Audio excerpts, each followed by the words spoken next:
नमस्ते दोस्तों, आप सबका एक बार फिर से स्वागत है आपके अपने YouTube चैनल सत्य सनातन में। आज बहुत अच्छी अच्छी खबरें हैं। पूरा सूपड़ा साफ कर दिया गया है आज कश्मीर से उन सुअरों का जो अपने देश को, इस भारत देश को नेस्तनाबूद करना चाहते थे, उसमें आतंकवाद के पिन चुभोना चाहते थे। यहाँ की जो शांति है, एकता है और जो यहाँ की प्रोग्रेस है उसको रोकना चाहते थे। आज सैनिकों ने दिल खुश कर दिया जब ढूंढ ढूंढ करके इन आतंकवादी सुअरों को ठोका गया।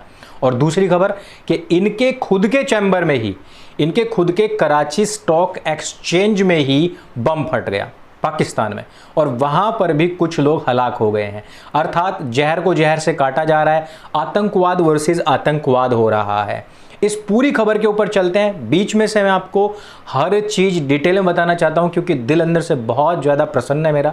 तो मैं चाहता हूं कि एक एक चीज मैं आपको खोल खोल करके बताऊं, और मैं बताऊंगा लास्ट में आपको कि भारत के अंदर इस संप्रदाय विशेष ने कितनी गंद मचाई हुई है। कहां कहां पर बहराइच से खबर आ रही है, कुंडली हरियाणा से खबर आ रही है, और यहां तक कि छत्तीसगढ़ से भी खबर आ रही है कि इन लोगों ने जमघट मिलाकर के, मिलजुल करके भारत में हिंदुओं का कत्ल करना शुरू कर दिया है, जिस प्रकार से भी हमने देखा राजस्थान के अलवर से जो खबरें आई थी। लेकिन चलिए सबसे पहले ले चलते हैं आपको कश्मीर और सबसे पहली अच्छी खबर की तरफ।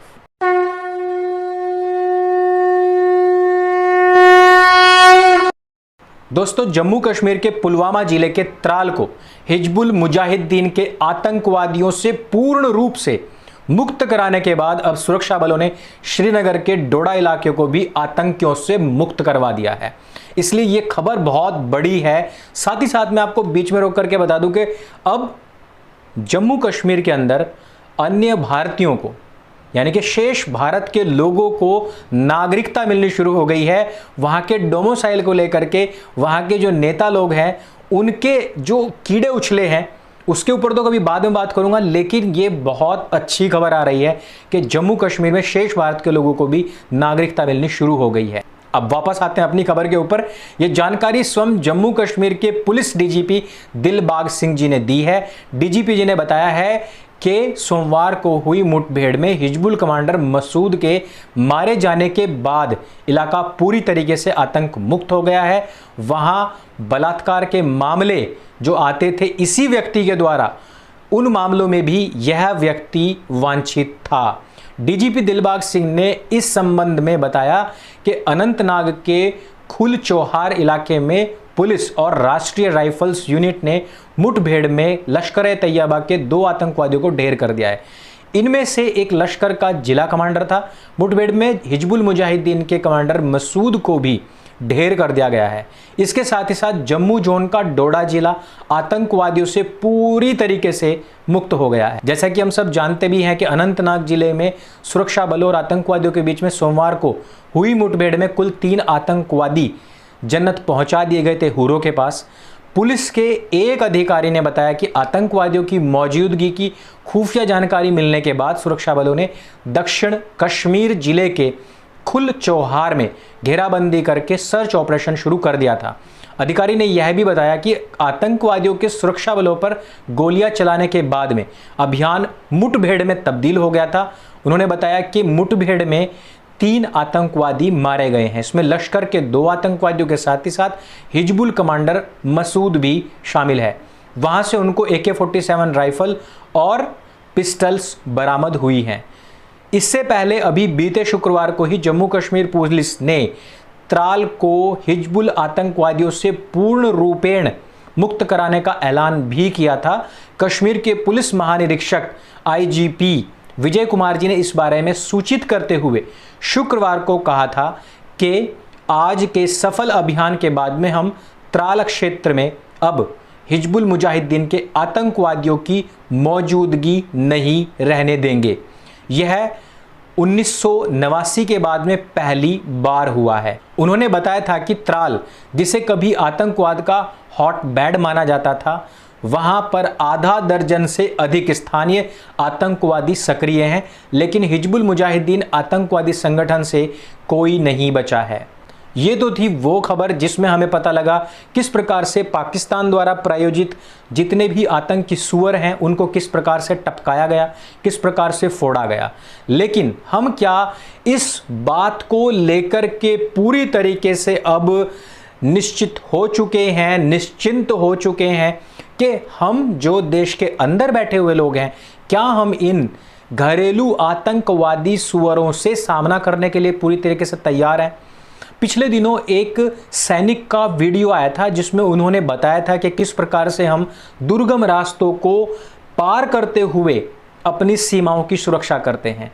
लेकिन उन्होंने हम लोगों से अपील की थी कि भैया आप लोगों से अपील है कि आप लोग कम से कम अपने फ़ोन से जो चाइनीज़ ऐप है उनको तो हटा दीजिए, क्योंकि चाइना पाकिस्तान का नेक्सस है और ये लोग हमारे बॉर्डर्स पर इसीलिए अपनी आवाजाही, अपने हमले बढ़ा रहे हैं, क्योंकि इनको पता है कि देश के अंदर बैठे हुए लोग कितने खोखले हो चुके हैं।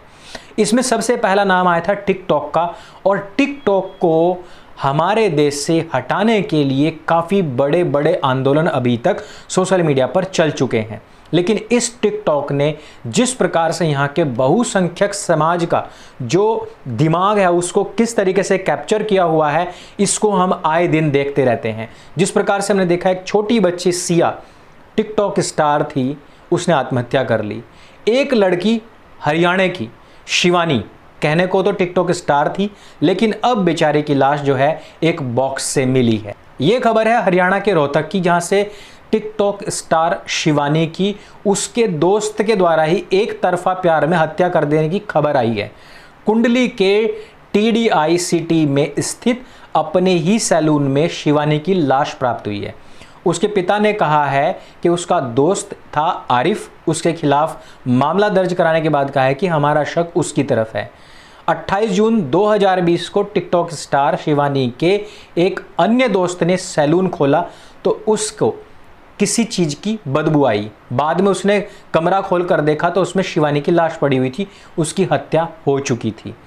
बताया गया है कि शिवानी के गले पर निशान है, उसकी हत्या गला दबा करके कर दी गई है। साथ ही उसका मोबाइल भी गायब है। पुलिस ने पिता के बयान पर पियाऊ मनिहारी के रहने वाले आरिफ के खिलाफ इस पूरे मामले को दर्ज करा दिया है। पुलिस ने जानकारी दी है कि हत्या 2 दिन पहले की गई थी और वो लाश 2 दिन तक उसी लड़की के सैलून में सड़ती रही। जिस दिन हत्या हुई उस दिन देर रात तक घर ना पहुंचने पर शिवानी की बहन भारती ने उसको व्हाट्सएप नंबर पर मैसेज करके पूछा तो उसने कहा कि मैं हरिद्वार में हूं और मैं मंगलवार को आऊंगी। दरअसल ये मैसेज हत्या आरोपित आरिफ ने ही किया था, इस प्रकार का पूरा शक है, क्योंकि लड़की उस टाइम तक मर चुकी थी। दैनिक भास्कर की खबर के अनुसार 26 जून को शिवानी को दोस्त आरिफ उससे मिलने के सैलून पर आया।